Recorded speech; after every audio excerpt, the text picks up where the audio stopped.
आवत हो, कोई काए को तरसावत हो, को दरस दिखाई जइयो, निगम को दरस दिखाई जइयो, गोविंद सहारो बन जइयो, गोविंद सहारो बनी जइयो।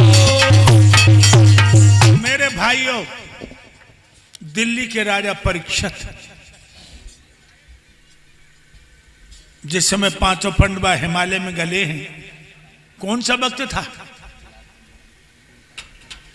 द्वापर का अंत समय था, कलयुग आने वाला था। सुख रूपी सूरज अस्त हो रहा था, दुख रूपी अंधेरी रात आ रही थी। या यूं कहिए, द्वापर मौत की सेज पर लेटा है, चकियां ले रहा है, और कलयुग पैदा होकर के पलना में पड़ा हुआ किलकारियां मार मार के दाहिने पैर का अंगूठा चूस रहा है। उस समय महाराज परीक्षित राजा बने। एक दिन घोड़े पर सवार होकर महाराज परीक्षित जंगल में शिकार को चले। मेरे भाइयों, शानंद वो विशद बिहारी को देखता हुआ जा रहा है। राजा की अखियां क्यारी क्यारी का आलिंगन कर रही हैं।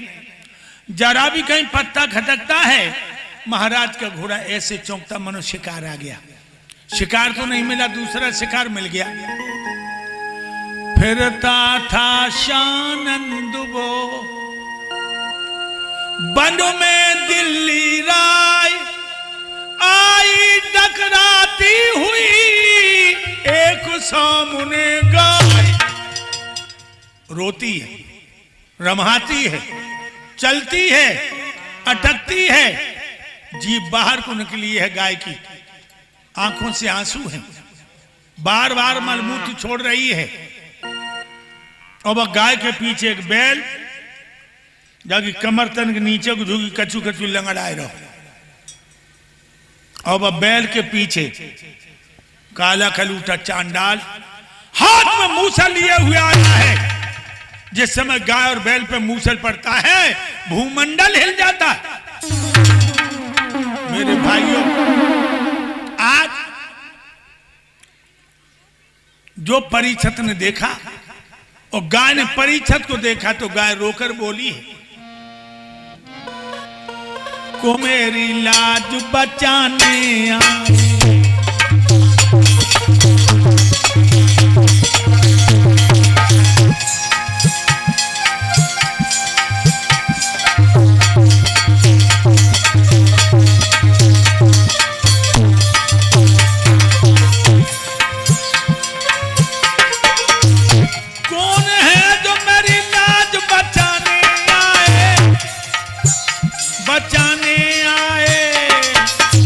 धर्म के नाम पे बलिदान चढ़ाने आए, धर्म के नाम पे बलिदान चढ़ाने आए।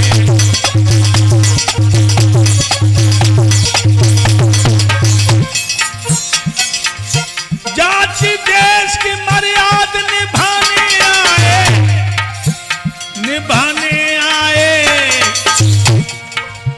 युवती नाव को जो हाथ लगाने आए, युवती नाव को जो हाथ लगाने आए।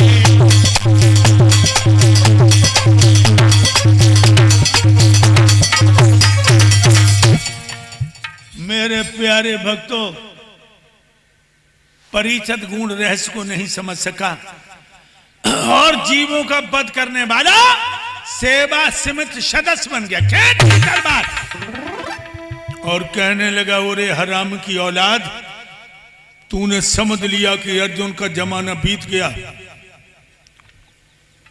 अर्जुन तो दुनिया में नहीं है, अर्जुन के वंश का पौधा मौजूद है। जो तूने गाय पे आंख उठाई है, इस आंख को फोड़ दूंगा। जो तूने गाय पे हाथ उठाया है, इस हाथ को तोड़ दूंगा। सच्चा हिंदू कभी अपने आंखों से गाय की हत्या नहीं देख सकता। यह हत्यारे को मारेगा, यह हत्यारे के हाथों से मर जाएगा। समझो लोगों, एक गाय पर हमारे देश का राजा परीक्षित अपनी जान देने को तैयार हो गया। आज हजारों गाय कट रही हैं। कोई नेता, कोई राजा आवाज उठा रहा है। बूचड़ खानों में हजारों गाय कट रही, कोई राजा आवाज नहीं उठाता। क्यों? अगर गाय के बचाने के लिए आवाज उठाएगा तो बैंक वोट कम हो जाएगा। बताइए क्या मिला इस कथा से, इस भागवत से?